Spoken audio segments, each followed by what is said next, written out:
Alright guys, so you gotta see what I'm building. I got a whole bunch of crap here.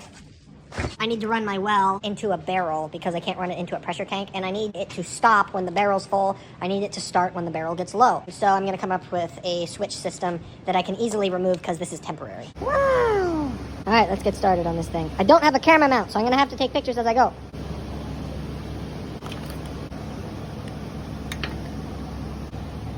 Alright. This is going to be a really tight fit. I wish I could show a picture of putting it together, but it takes both my hands and I don't have a stand, so yeah, I can't even get that out with one hand. Okay, I got it crammed in there, everything's wired, so I'm going to try to see if I can get this to fit.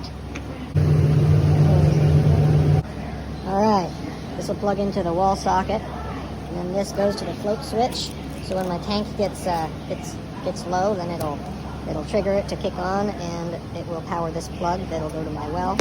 Or I can bypass it and manually power it with that switch. And it's all in this little box. Dang, it's cold out here. Let's test this sucker. Alright. Now that's plugged in. Let's flip the switch. Oh, let me hang there. Okay. So that's on off, and then I can also use the float switch. Good. Alright, it works. As far as our water is concerned, this is our living situation right now. I got this, I don't know, you call it a booster pump, jet pump from Harbor Freight.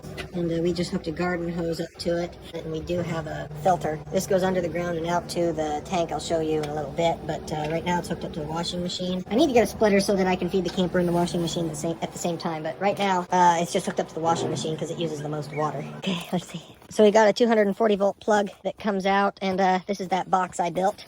Plugs in right there. This switch bypasses the float switch. This switch right here does.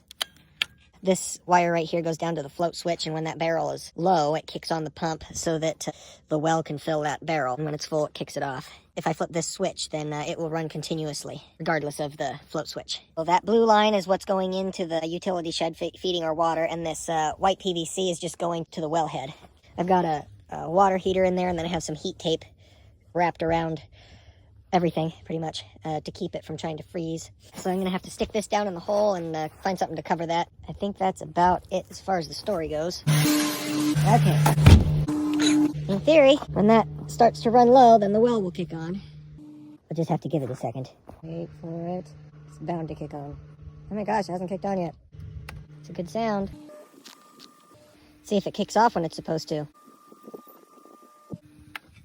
Yeah, baby. That's what I want to see. Alright, so I did put a splitter in, so we're able to wash the laundry and get water to the camper at the same time. Voila.